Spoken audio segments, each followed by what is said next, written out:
sobrenatural. Capítulo 64. Ungido para a vida. Ano de 1953. Estranhos invadindo sua privacidade não foi o único problema que William Branham teve que lidar em casa durante aquele verão de 1953. Recentemente, seu filho começara a se rebelar contra sua estrita educação cristã.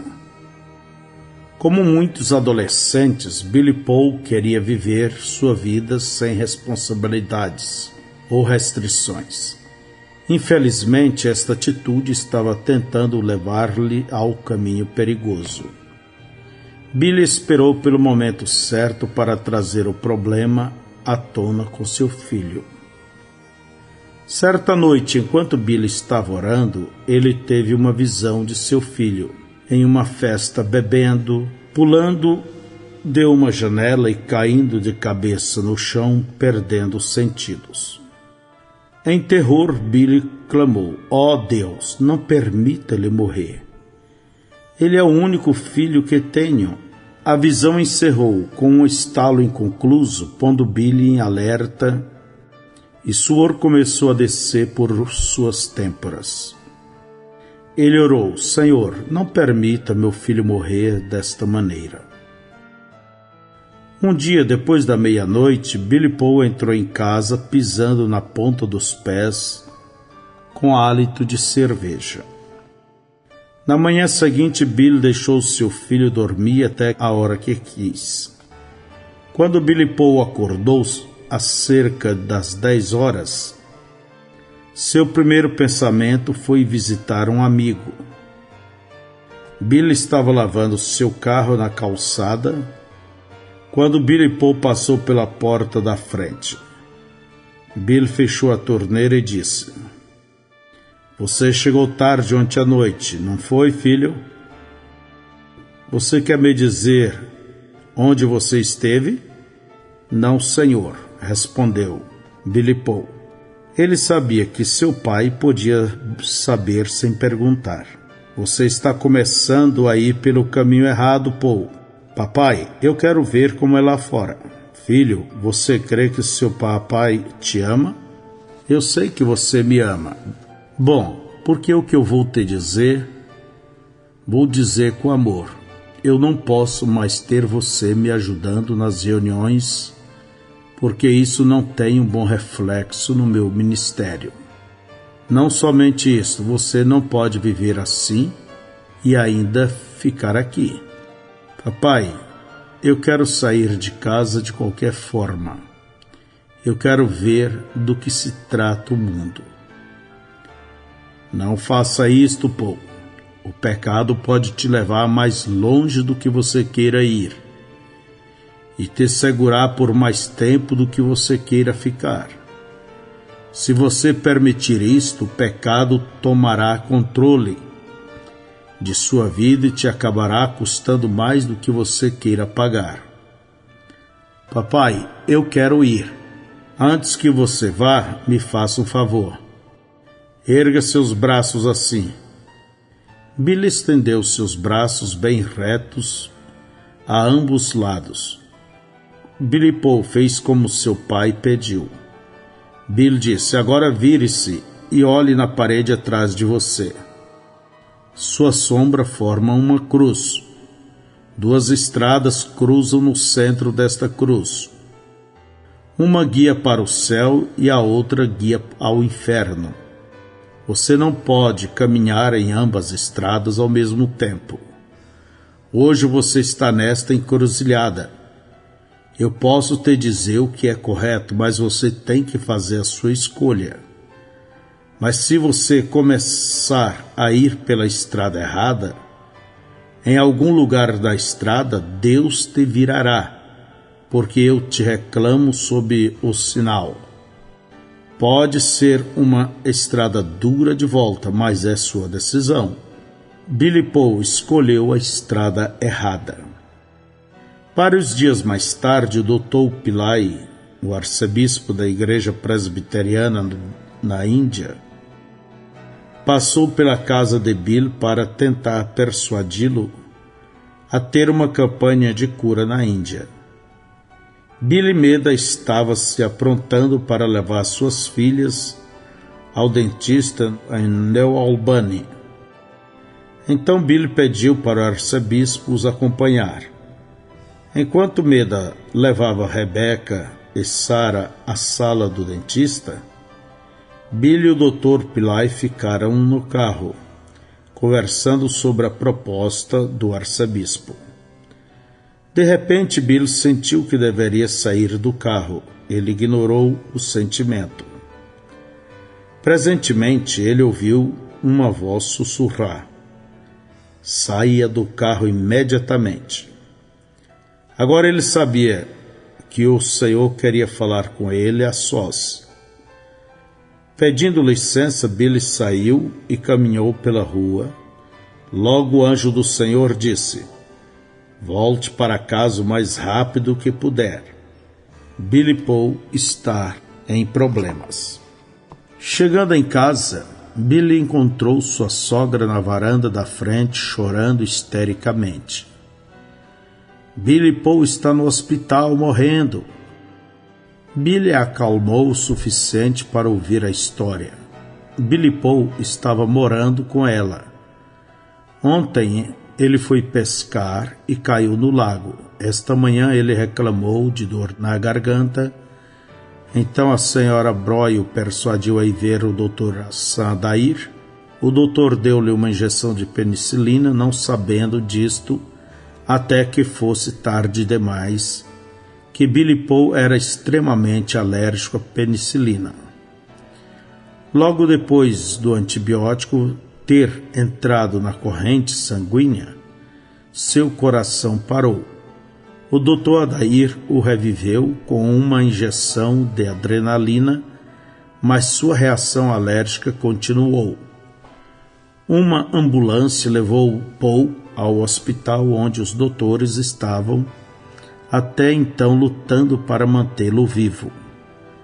Quando Bill chegou ao hospital, ele correu em direção à sala de emergência e encontrou o Dr. Adair no corredor. O Dr. Adair disse: "Eu não sabia que ele era alérgico à penicilina. Eu já havia lhe dado uma anteriormente, ele não teve reação, mas desta vez teve. Nós aplicamos nele 3 injeções de adrenalina, mas sua pulsação continua caindo. Eu sinto muito, Bill, posso ter matado seu rapaz." "Doutor, você é meu amigo. Eu sei que você tem feito o melhor para salvá-lo. Posso vê-lo?" "Nós o entubamos e ele está inconsciente, mas vá adiante." Billy entrou na sala de emergência e fechou a porta. Billy Paul estava deitado com um tubo de plástico colocado em seu nariz. Seu corpo estava inchado e sua pele parecia azulada, exceto pela pele ao redor de seus olhos que estava preta. Sua mandíbula estava como que solta, deixando sua boca bem aberta. Aparelhos de sustentação gargarejavam e zumbiam suavemente de fundo. Caindo de joelhos, Billy orou desesperadamente. "Querido Deus, até onde a ciência pode ir? Meu filho já se tem ido, mas eu estou te pedindo para ser misericordioso e não permitir que isto aconteça." Minutos se passaram. E então ele viu a mesma visão que tinha visto poucos dias antes. Só que desta vez um pouco torcida. Ele viu Billy Paul pulando da janela e viu ele caindo de cabeça. Só que desta vez ele viu 2 fortes braços se estenderem e o pegarem, e ele foi levado de volta à janela. Então ele ouviu Billy Paul dizer: "Papai, onde estou?" Isto não era parte da visão. Bill levantou-se e foi para o lado da cama. "Você está no hospital, Paul. não se preocupe, tudo está bem agora. Poucos minutos mais tarde, Bill chamou a enfermeira. Billy Paul queria que o tubo fosse retirado de seu nariz. Quando a enfermeira analisou o pulso do rapaz, ela viu que estava normal. Infelizmente, este acontecimento quase fatal não levou Billy Paul a arrepender-se. Depois de deixar o hospital, ele voltou a seus caminhos errados, frequentando piscinas, bebendo, fumando, jogando pôquer e outros jogos. Teria que ser uma lição mais forte para mostrar a ele o caminho certo. A lição não estava longe de chegar. No dia 13 de setembro de 1953, Billy Paul completou 18 anos de idade. Em outubro, Bill levava sua família ao Colorado para férias. Já que Billy Paul estava morando sozinho e não queria estar em contato com seus pais, nem Bill ou Meda sabiam que o filho deles estava tendo problemas de saúde quando eles saíram para viajar. Paul estava tendo hemorragia interna. Ele ignorou seus sintomas até onde aguentou, indo ver um doutor somente depois que a dor em seu estômago dobrou. Imediatamente o Dr. Brenner deu-lhe entrada no hospital. A condição de Billy Paul era crítica. Ele tinha desenvolvido úlceras intestinais, possivelmente causada pelo álcool que tinha estado bebendo. Só a hemorragia em si já era uma séria ameaça à sua saúde, e pior, tecido cicatrizado tinha se formado em úlcera, bloqueando seus intestinos, cortando a circulação e matando as células. A gangrena tinha se estabelecido. O Dr. Brenner o advertiu do perigo, avisou-lhe que uma colostomia precisava ser feita ou ele morreria. Billy Paul protelou. Ele queria desesperadamente enviar uma mensagem a seu pai, pensando que seu pai apenas orasse por ele, então tudo estaria bem. Ele tinha visto isto acontecer nas campanhas de fé-cura de seu pai e em casa, milagre após milagre, centenas sobre centenas de vezes. Por que isto não poderia acontecer a ele? Certamente isto somente aconteceria se seu pai estivesse ali para orar. Mas ninguém sabia exatamente onde seu pai estava ou quando voltaria. Depois de uma demora de vários dias, o Dr. Brenner insistiu que a operação não poderia ser segura se fosse adiada por mais tempo. A vida de Paul estava em risco. Relutantemente, a senhora Broi assinou a permissão para o Dr. Burnett operar seu neto. Na manhã seguinte, enquanto Billy Paul esperava nervosamente pela operação, ele lamentou seu destino. Dentro de uma hora, o Dr. Brenner iria remover parte de seus intestinos e alimentar a ponta aberta através de um buraco em seu abdômen a um saco plástico. Pelo resto de sua vida, ele estaria condenado a usar este saco plástico. Ele pensou sobre o que o seu pai tinha lhe dito. O pecado acabará te custando muito mais do que você queira pagar. Porque ele tinha virado suas costas para o Senhor Jesus Cristo, ele sentiu uma mão em seu ombro e ouviu a voz de seu pai. Olá, Paul. O alívio tomou conta dele. Papai, eu tenho tentado duramente te encontrar. Onde você tem estado? Eu estava de férias com a família no Colorado. Paul, você se lembra daquela noite em Vandalia, Illinois, quando Deus te permitiu ver seu anjo? Billy Paul recordou do pequeno fogo que girava e tinha se transformado em um homem. O anjo estava no canto do quarto de hotel, com seus braços cruzados. Como ele se lembrava daquela face tão firme e poderosa. Eu jamais esquecerei daquela noite, papai. Aquele mesmo anjo me encontrou nas rochas do Colorado e disse: vá a Billy Paul imediatamente, ele está em problemas. Filho, o caminho de um transgressor é duro. Ore por mim, papai. Bill maneou sua cabeça. Não ainda, filho. Eu não pequei. Você pecou. Primeiro você precisa pedir a Deus para te perdoar. Se você está pronto a fazer de Jesus Cristo seu Senhor, eu creio que Ele te curará. Ali na cama do hospital, Billy Paul virou ao centro da encruzilhada e desta vez ele escolheu a estrada correta e que leva à vida eterna. Então seu pai orou por sua cura. Quando o Dr. Brennan entrou para ver seu paciente antes da operação, Bill pediu para ele examinar Paul uma vez mais.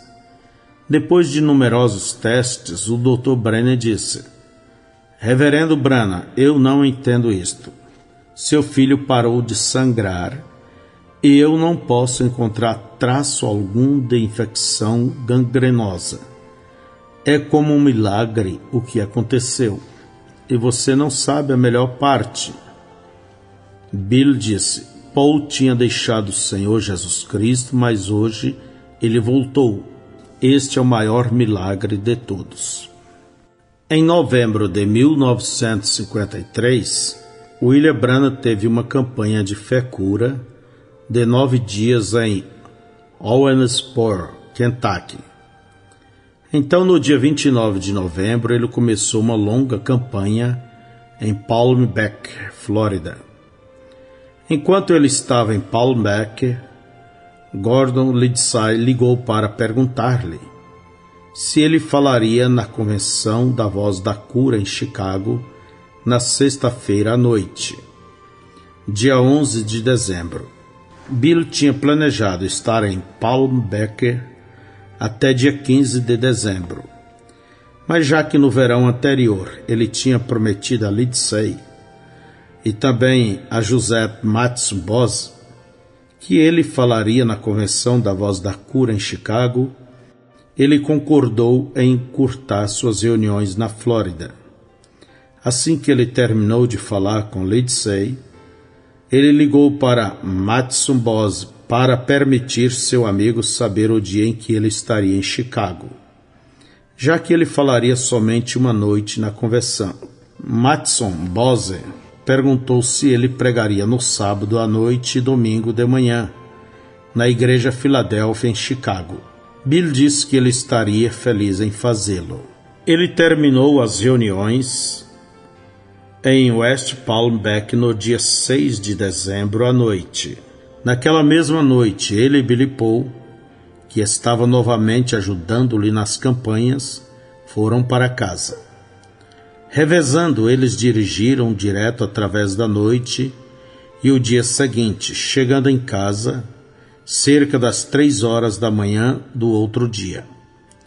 Enquanto Bill se aprontava para deitar, o anjo do Senhor entrou no quarto e disse: Algo está errado em Chicago. Bill perguntou: É na Igreja Filadélfia?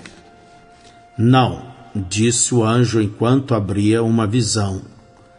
Bill viu Gordon Lindsay, editor da revista A Voz da Cura, virar-se para um outro homem e dizer: Diga ao irmão Branham isto, mas não deixe-o saber que tive alguma coisa a ver com isto. Quando a visão se desvaneceu, o anjo disse: Este homem vai te confrontar na convenção e te tirar da reunião. O anjo desapareceu antes que Bill pudesse fazer uma outra pergunta, ficando sem saber o que isto significava. No dia 11 de dezembro de 1953, Bill chegou na convenção, a Voz da Cura, 45 minutos antes que fosse sua vez de falar. Um homem chamado Velmer Gardner o encontrou na porta e puxou pelo braço e rapidamente o levou a um lobby num cômodo ao lado. Gardner parecia ansioso para fechar a porta. Logo um outro homem entrou e se apresentou como o reverendo Hall, da revista A Voz da Cura. Bill reconheceu o Sr. Hall como o homem que Gordon Lindsay conversara na visão. Em tom ameaçador, o reverendo Hall disse: Irmão Branham, ouvimos que você está planejando falar na igreja Filadélfia, amanhã à noite e domingo.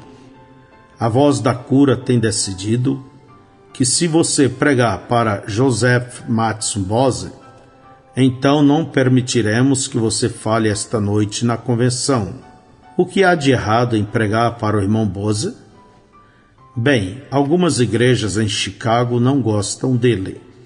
E para manter unida a nossa convenção aqui, nós tomamos esta decisão. Quem você quer dizer com nós? A mesma diretoria da Voz da Cura, Gordon Lindsay, não teve nada a ver com isto. Bill sabia melhor, agora ele podia ver do que se tratava. Toda coisa estava fundada em política. A organização A Voz da Cura e algumas igrejas de Chicago estavam pressionando-o a dar ouvido às suas ideias.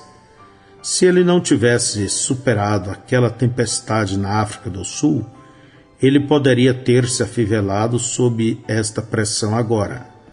Ele lembrou-se de que o anjo lhe dissera, na noite em que fora curado das amebas: faça o que sentir-se guiado a fazer. No verão passado, eu prometi ao irmão Bose que eu faria pelo menos uma reunião para ele durante o tempo desta convenção, e vou manter minha promessa. Então você não pode falar esta noite. Para mim está bem, eu apenas entrarei e ouvirei o culto. Levantando-se, Billy abriu a porta. Antes que ele desse 2 passos naquela sala, Gardner e Hall o pegaram pelo braço e o forçaram, através do lobby, a uma saída. As portas do corredor da convenção estavam abertas e Billy ouviu alguém anunciar: lamentamos em dizer que o irmão Branham não falará esta noite. Ele está com um irmão enfermo, então ele não poderá vir. Quão inteligentemente afirmaram, porque isto era parcialmente verdade. O irmão de Bill, Howard, estava enfermo. Há não muito tempo atrás, o Senhor tinha mostrado a Bill uma visão do pai deles, Charles, descendo do céu e colocando uma marca onde seria o lugar da sepultura de Howard. Mas Bill não sabia quando seu irmão morreria, nem tinha a enfermidade de Howard influenciado esta viagem a Chicago de forma alguma. Foi uma outra lição em quão fortemente a política das igrejas poderia afetar seu ministério.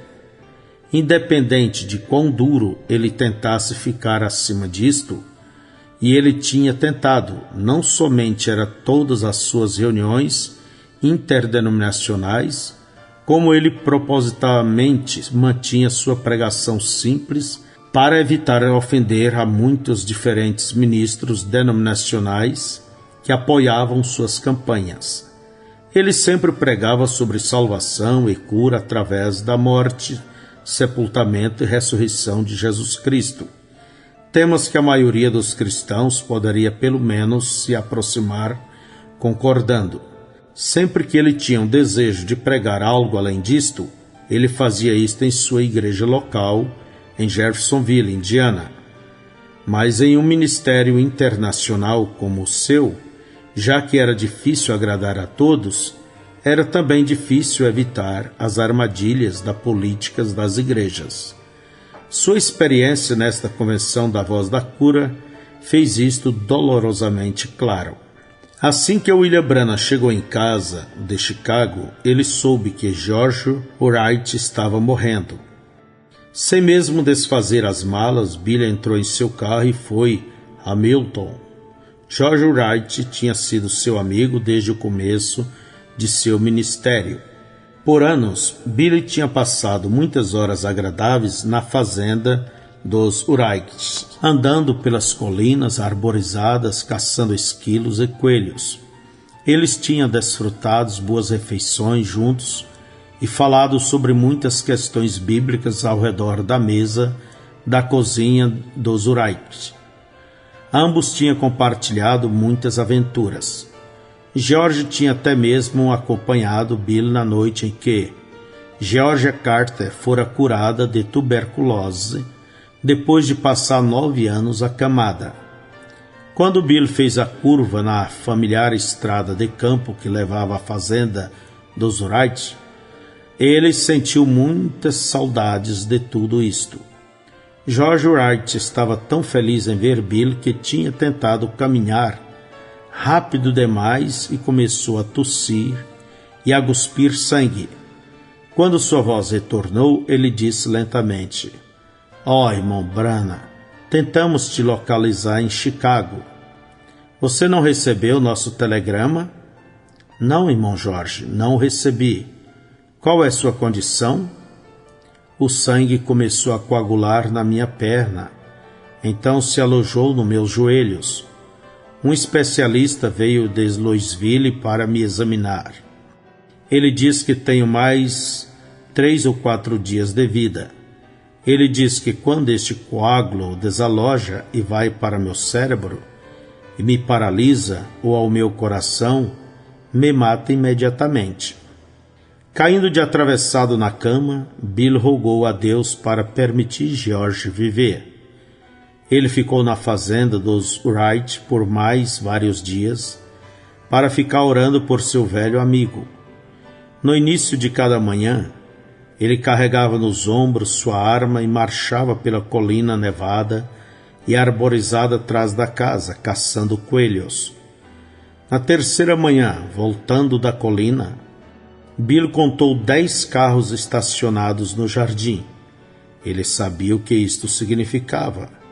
O público tinha descoberto que ele estava ali e as pessoas estavam vindo querendo oração. De toda boa consciência, ele não poderia ficar na fazenda dos Wright por mais tempo. A senhora Wright não precisava de um grasnado de estranhos à sua porta em um tempo estressante como este.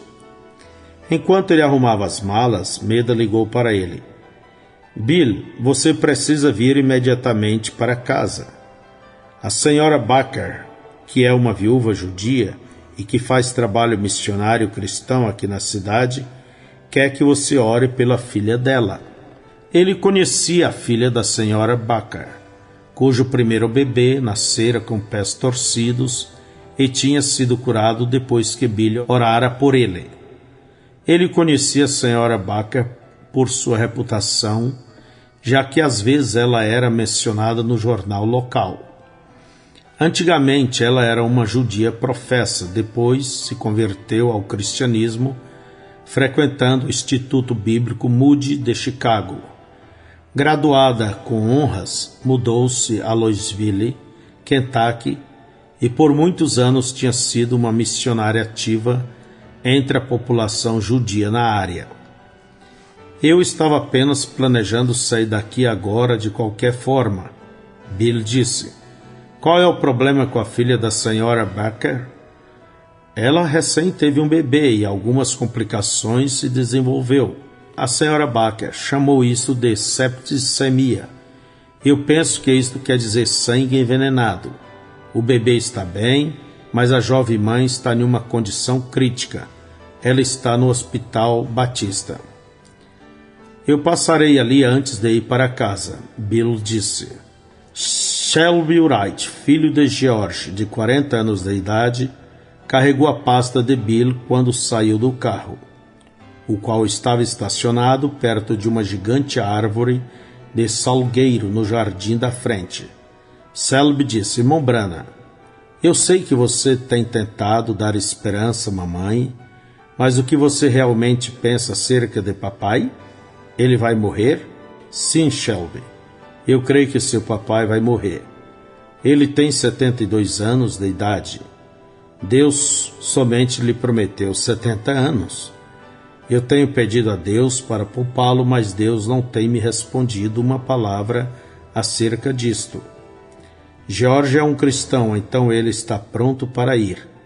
Agora eu suponho que Deus vai levá-lo para casa. Eu sei que papai está pronto para ir. Mas você sabe o que mais me incomoda? Por anos, papai tem testificado a todos ao redor de Milton que Deus é um curador.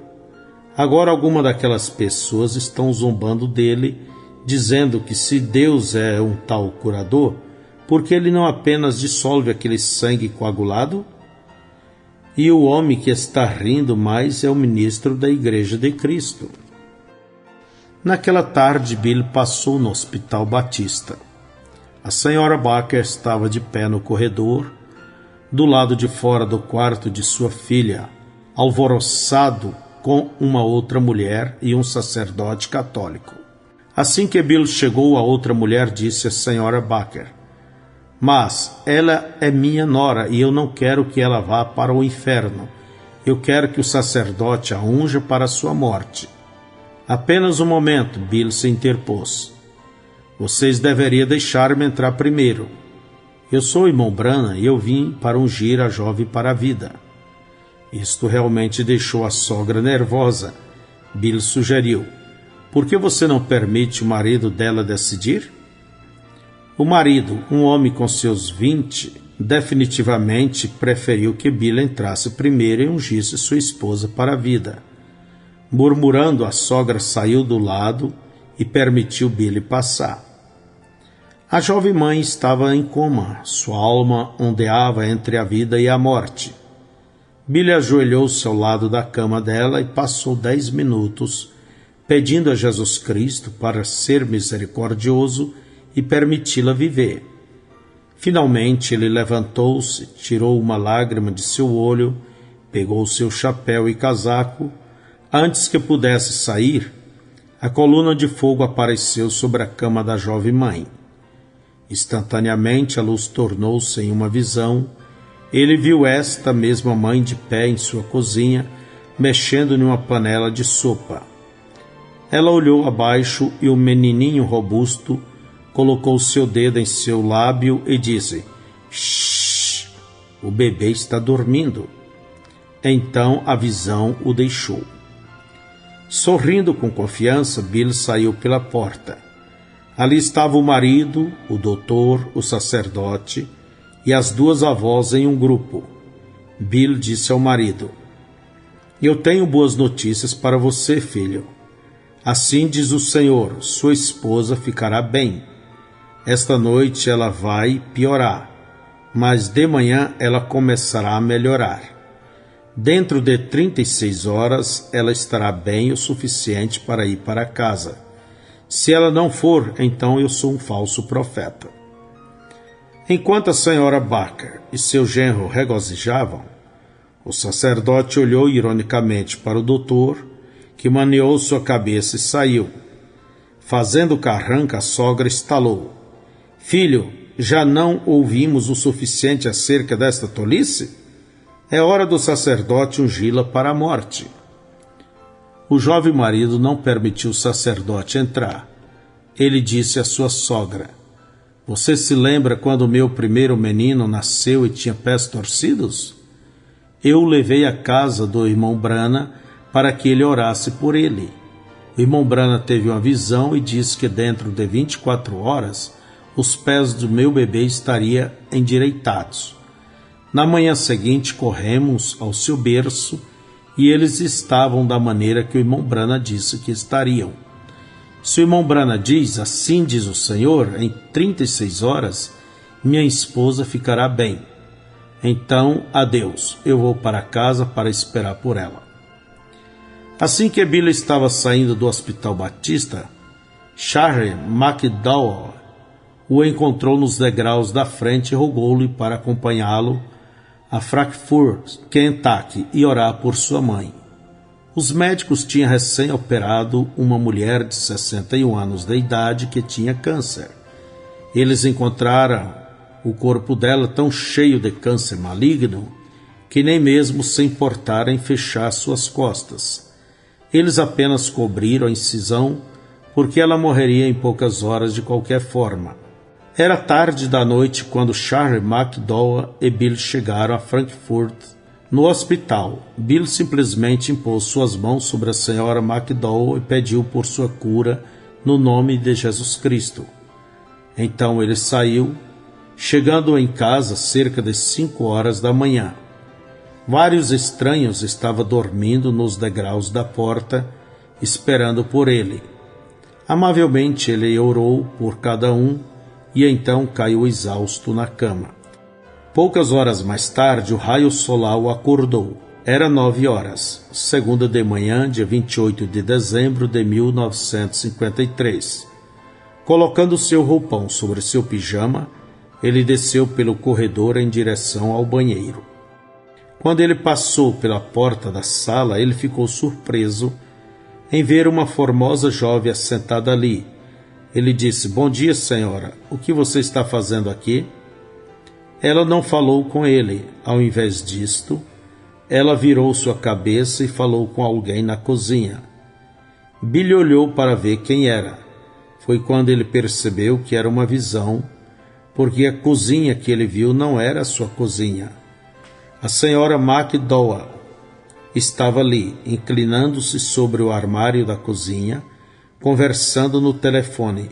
Bill pensou consigo: esta é a mulher pela qual orei na noite passada. Bem naquela hora ele ouviu um barulho incomum atrás dele. Confuso, ele virou-se para ver o que poderia ser. Ali estava uma árvore de salgueiro chorando.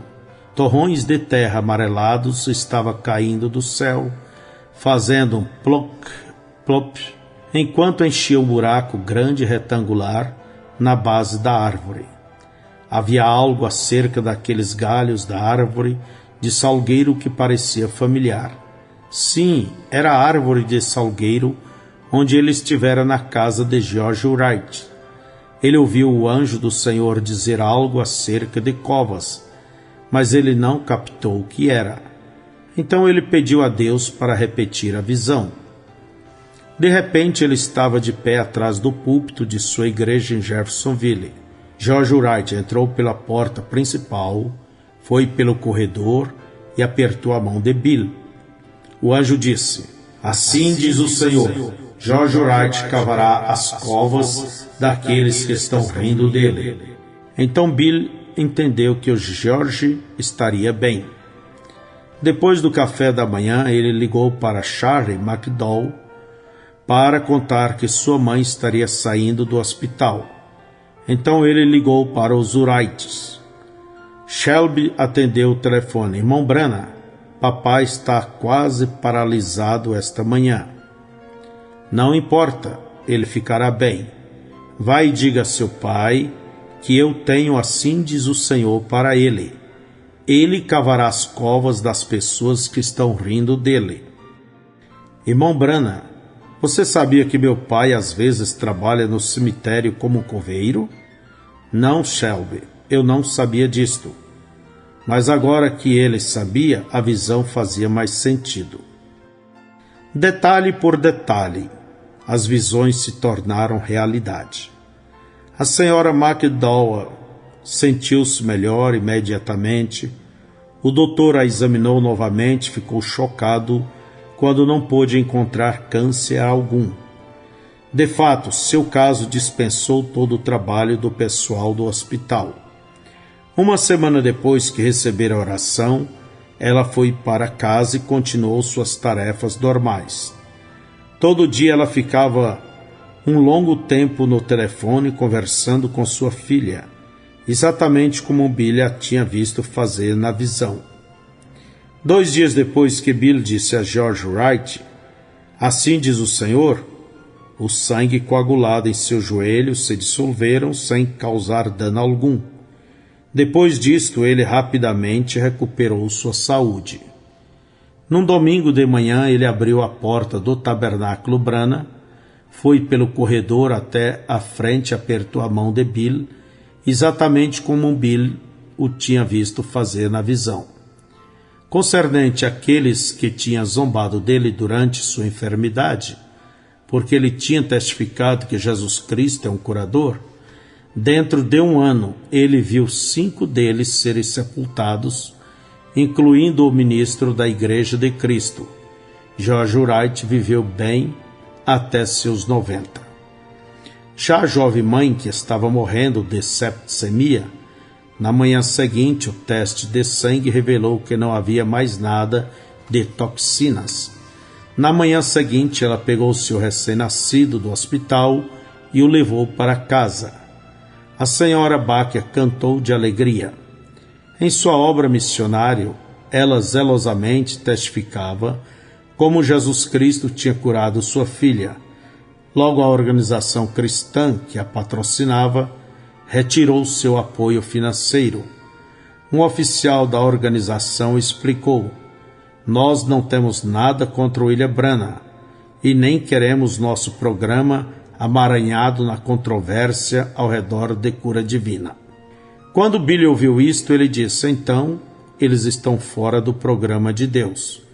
Sinais e maravilhas sempre vindicarão o programa de Deus. Enquanto houver um mundo, haverá um Deus sobrenatural aqui para controlar as coisas, e ele sempre terá alguém no qual ele pode colocar suas mãos. Esta noite ele tem uma igreja ao redor do mundo todo. Sua igreja tem muitas destas coisas que têm que ser tirado. Eu não posso tirá-las, nem um homem pode, isto cabe a Deus. Ele cuidará disto. Não importa quantos programas feitos pelas mãos dos homens se levantarão, cada um deles cairá. O próprio Deus estabelecerá seu programa. Até onde sei, seu programa é que as pessoas sejam batizadas em Jesus Cristo e sejam guiadas pelo Espírito Santo, livre de condenação."